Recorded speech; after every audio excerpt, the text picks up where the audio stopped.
Good evening, Comedy Store. You know what I actually hate about being English and living in the United States of America? Nothing. Except everyone here thinks I'm Australian. Actually, George Bernard Shaw, he actually said that America and Britain are two great nations divided by a common language. So I thought what I'll do tonight, I will actually just try and explain certain words as we're going along. I mean, some of them are going to be euphemistic, like bollocks, which actually means testicles, but what it really means is bullshit. But the dog's bollocks means brilliant, or in America, awesome. You with me? Okay, all right. Actually, we'll get there together, people. We'll be all right, don't worry.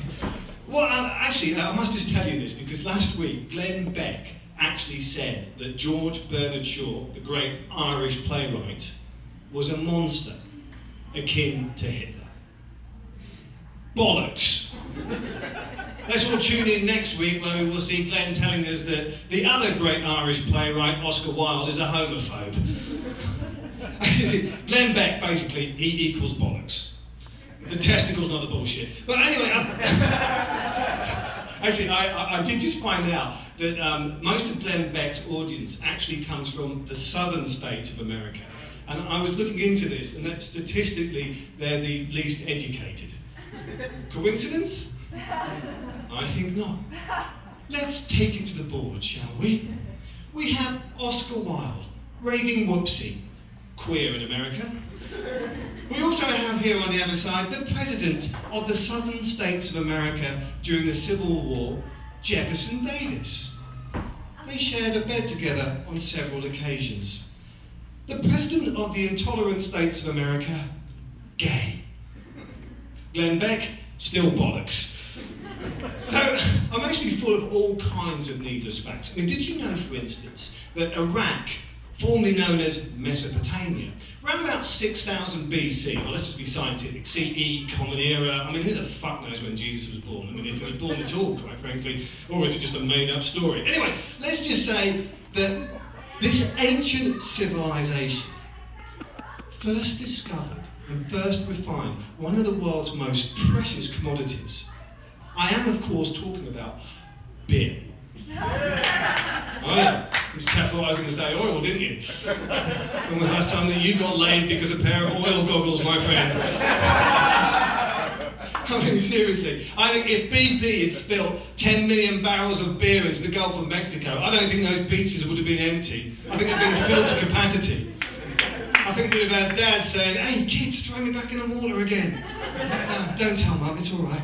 Yeah, I mean, do you think that the fishing industry would be saying that that was the greatest natural disaster of all time? Are you kidding me? They'd be saying that that was the biggest shrimp fraternity party of all time. The local shrimp fraternity of Delta, Kappa, Scampi. Great names. Take a Kappa off the beer. They would just be like downing beer by the barrel load. And they'd literally be celebrating as they jumped into the net. 99 barrels of beer on the wall, 99 barrels of beer. If one of those barrels happens to fall, I'm fucking drunk. What am I doing in this big net? We just go to another party. Oh, I'll just go with the flow, dude, shall I? And of course, what we'd be really worried about, we'd be worried that that leak would actually be going all the way around the peninsula of Florida and seeping into the Atlantic. Because once those British shrimp have got a snifter of that beer, oi oi! Beer of that! Let's all stow away on Amy Winehouse's speedboat.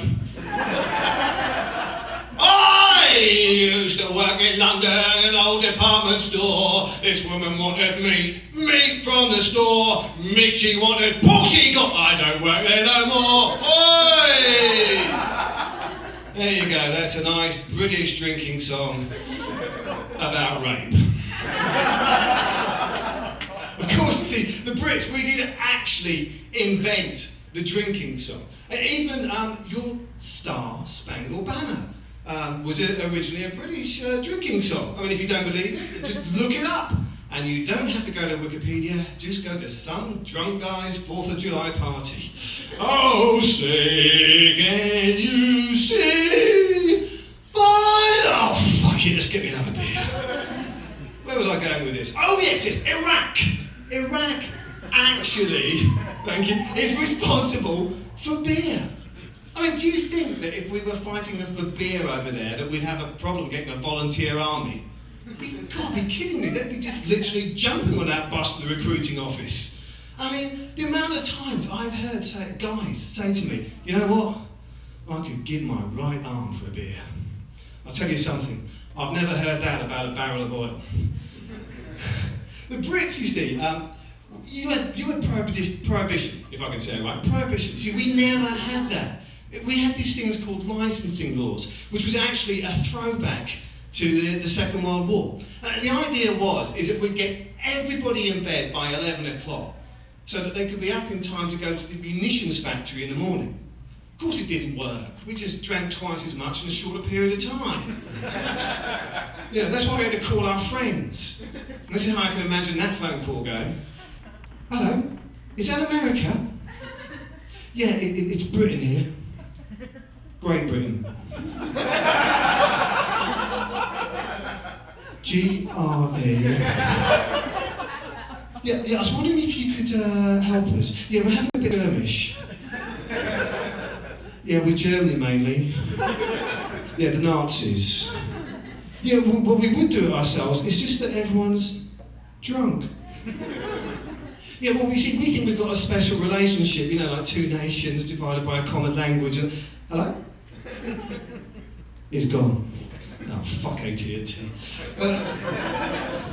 You see, while we should be busy building tanks, we were too busy getting tanked up, I'm afraid. But, you see, the Brits, we compare everything to a price of beer. I mean, I even went onto a British website the other day, and it actually said, it gave you the cheapest holiday destinations with a price of a pint of beer. So you can expect to hear your favourite drinking songs in North Korea,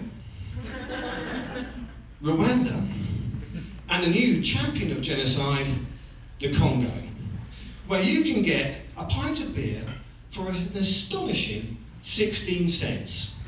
And you can literally lose your right arm on that one. And of course, there are no licensing laws. In fact, there's no laws at all. So the Brits can happily get drunk, they can vomit, they can mass brawl, they can shag goats, which is British for goat. We can do this 24/7. And that, my friends, I have to tell you, is the dog's bollocks. Good night.